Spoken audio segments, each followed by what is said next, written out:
So like a week ago, me and Braun, we did this demonstration at this daycare.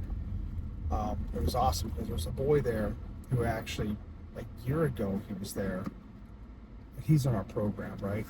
And he did so good. And he was such a leader. I mean, everything about him. And it was incredible to see, like he's 4 years old, how well he was behaved and everything about him. But anyways, I wanted to send the mom a message about how well he did, just to congratulate her and let her know what I saw from a year and how good he did. And her response, it kind of blew me away and said, oh wow, that's almost unbelievable, because he is on the verge of being kicked out of the preschool daycare of his behavior and how bad the behavior was.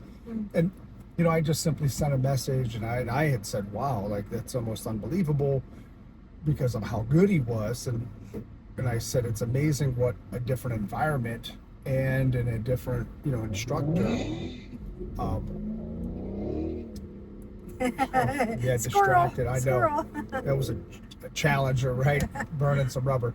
But anyways, I just wanted to tell you that you know, that environment that he's in could be it, and the instructor could be it, but how well he is in our class, but not in daycare and preschool. Well, what I would say to that is, if that's something is like he's doing really well in our environment, but not in that, then we need to connect. Hey, listen, what you're doing here, we want to see that there, so that he, you know, as young as he is, he's making that connection of like, oh, and it's not, again, going back, remember I did the video on self-control, it's not, don't do that. Yeah. It's like, here, let's make this choice so I can tell Mr. Brom, hey, Mr. Brom, I did this in class and I got this sticker or whatever. But the thing about it is, this so goes along with what I've been studying or what I've been talking about. And I told you that I met with some occupational therapists and I said, what is your biggest pain point with your like pediatric clients? And they said, more than one said, generalizability, meaning the skills don't transfer to real life because they don't have a place to practice them, right? And this is such an example of, he is capable, he has the capacity to produce the correct behaviors when the environment is correct. And the environment, because the environment makes all the difference, the teacher, of course, is eliciting that behavior. So because he's proven in our environment, he's capable of giving the right behaviors, but they're not transferring into other environments, into other locations. They're not transferring. So that's the pain point. And the thing is, the longer that he stays in our environment and where he gets to produce them, they will transfer. But we and mom, you know, can do some things to make that, to accelerate that, right? Yeah. But I would also say part of the research that this week, you know, in my classes has been teachers bring their own biases into the classroom as well, and that affects learning. And I would be surprised if, because he's now been in our classes, he's been in classes a year, if that teacher's not still carrying that bias, right? Where she's like, oh, he's not the bad kid, but you know what I mean? He's the kid that always does this or this. And I bet you those teachers would be amazed to see the difference that he has made in our environment. Oh, I'm sure. They'd be like, that's a different kid. Probably, well, I didn't even go in deeper because when I was there, there was 2 other teachers or helpers there, and they also commented on like how good he did. It was like unbelievable, like what a completely different child. And so I remember, like right after you were telling me, was he the one that was sort of like policing the other kids? Oh yeah, that was my favorite part. So he was taking it so seriously that he was like, hey, listen, Mr. Brom is talking, we don't talk, right? That kind of thing. So he has internalized the right thing to do. So the question is, why is he not producing it in that environment? This is my opinion. My uneducated opinion is it's the set of boundaries, it's the container that they've given the kid. Yeah. Oh, So, absolutely. you know, and the moment they don't stick to their boundaries of, you know, the parameters or standards they uphold within the class, they want to uphold, it's all thrown out the window. So none of it ever matters. But I also tend to think, are those teachers looking for what they think they know?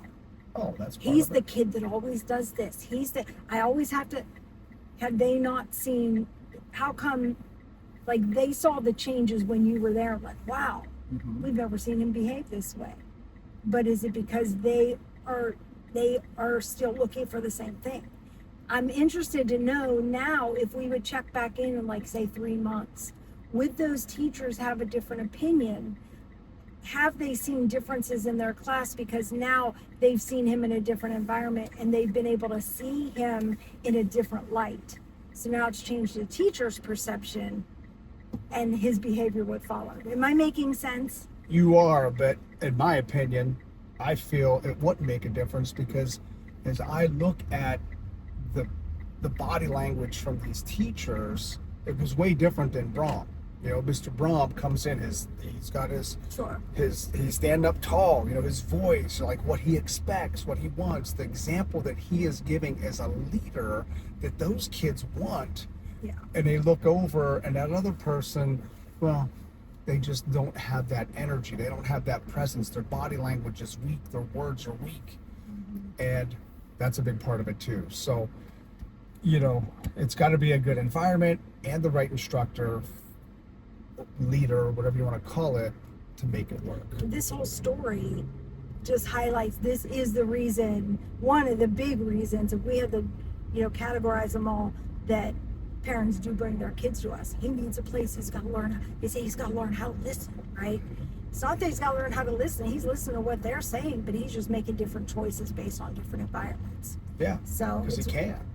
yeah, but this is that piece of the puzzle that in like when I'm putting together the capacity training classes, which are different than just the kinder karate classes, how do I hook them all together so that the skills that they're getting in my classes generalize and transfer? And part of that has to come from the parent involvement, right? Because that's the person I spend the most time with.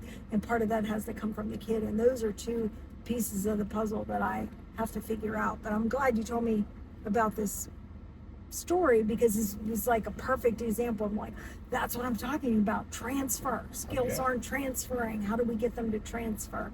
And that's the $1 million question and the piece of the puzzle that I want to solve. And that's my capacity training classes are giving them that opportunity to practice those skills that they're getting in occupational therapy, physical therapy, speech therapy, more specifically than just a kinder karate class or a martial art class would.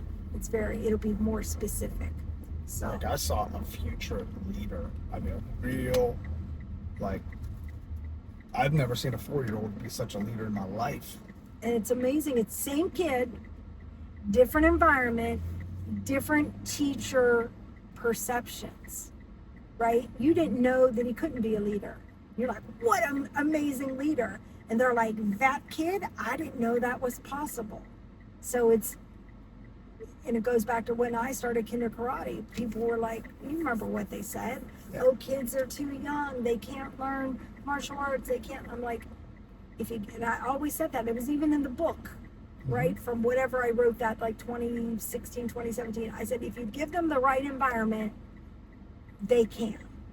So, yeah, it's a good story. Thanks for adding to my research library. So it was perfect.